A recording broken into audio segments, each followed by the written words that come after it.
Hey guys, Bill here with World Made Simple. Gotta give a quick apology for this video coming out a little bit later than usual. I've been a little bit busy and the Ukraine war has kind of been a little bit in a funky state. I'll talk about what that means. Real quick side kind of throw in.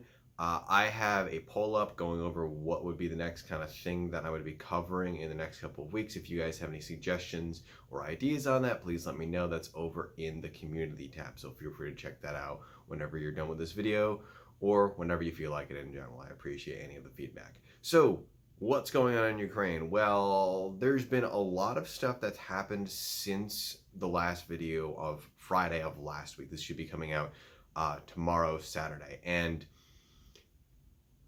there's a lot of fog of war. For those of you not familiar with that term, it basically means that there's a lot of unknowns. We don't really know a whole lot for sure of what's going on. We just know some general stuff on pretty much all the fronts. So the title of the video says War on Three Fronts, and that's because Ukraine is out fighting currently in Russia itself in the Kursk region.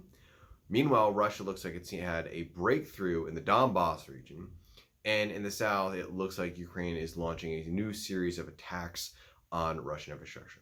So let's start with Kursk up north first. So Kursk, as you guys know, as of 2 weeks ago, the Russian oblast of Kursk was invaded by the Ukrainian forces. It looks like for the most part right now, that invasion is kind of coming to a halt. The Ukrainians have consolidated what ground they've been able to secure in the northern and eastern part of their offensive. The western part is still somewhat moving, and it's because the Ukrainians have actually managed to destroy a bunch of bridges over a river, isolating a couple of, well, from some reports, it could be up to 1,000, if not more, Russian troops on the other side of the river. The Russians are desperately trying to get these people out as much as they can, and they're building pontoons. They're moving all of these troops into the area to go ahead and try and secure it.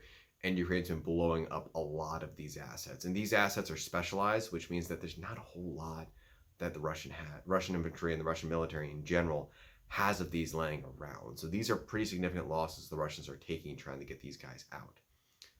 So Kursk is kind of ground to a halt. We're just kind of seeing what happens with this isolated pocket if the Ukrainians are able to take the west, but the north and the eastern push seems to have stopped.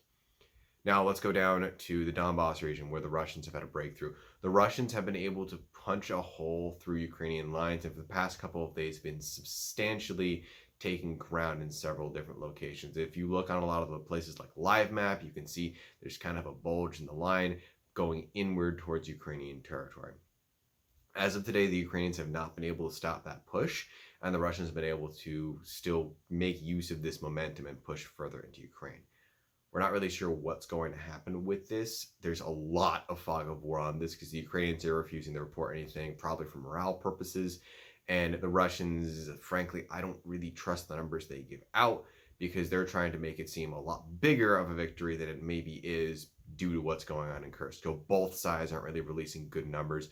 I'm probably going to wait a little bit before giving any figures and stats that I feel comfortable giving on that front. Lastly, in the southern front, in the Kherson region, specifically in the southern portions and in Crimea, there was a major strike on the Russian region near the Kerch Bridge. This was an area that was heavily hit. It's where all of the Russian trains went through prior to the war, and the Ukrainians pretty much took out that entire area and have made transport to and from mainland Russia to Crimea very difficult. What the Russians have been doing, primarily because of the bridge being kind of unreliable, they've been using ferries.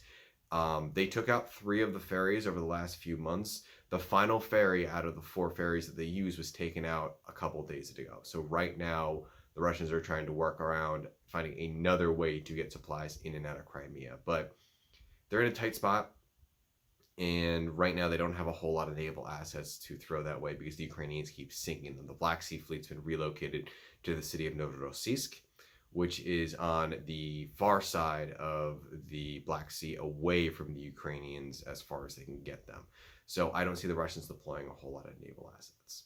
So in short, in the north, Ukraine stalled. In the south, Ukraine's doing pretty good. In the center, Russia is advancing. What does this mean? Well, remember how I said that kind of Ukraine did this original push in the Kursk as kind of a probing attack and then realized we can do something with this and try to push further north? to get as many Russian troops off the front line.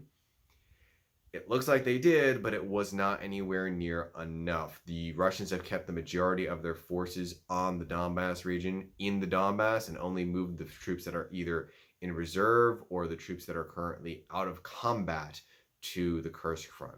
They don't have to go ahead and sacrifice a whole lot of troops in that sense, in the sense of moving them from point A to point B. This kind of means that tactically Ukraine had a victory where they are able to secure those Russian territories and kind of make a propaganda victory towards Putin. It looks like the strategic victory, though, where they were trying to move those troops off the Donbass to lighten the load, has failed right now. So this means that the Ukrainian offensive in Kursk, if its overall objective was to do that, is not working currently. That might be why they're trying to hit the Kerch Bridge. A lot of people think that there might be a second push now towards Kherson because they've taken out that bridge. I've seen a lot of YouTubers posting things like that. I don't really agree with that. And the reason is because Ukraine tried the same thing with a lot more troops and it failed quite badly. They were only able to push kind of minimally into Russia after months of fighting. So I don't see that being something Ukraine's willing to do. The geopolitical analyst Peter Zion puts it pretty plainly in terms of the face of this war, and that is, this is Russia's war to lose. And for the past 2.5-ish years, Russia's been losing this war pretty substantially. But they have more men, they have more resources, they have a larger economy, they have more of everything.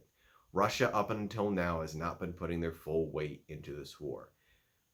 But with the Russian mainland getting invaded, Putin might be changing that up, and we might see a shift in Russian policy where they're going to be throwing everything they have at it, ignoring whatever concerns of essentially holding back NATO in favor of ending this Ukraine war, because this is going on far longer than Putin or anybody in Russia expected, and frankly, the whole world.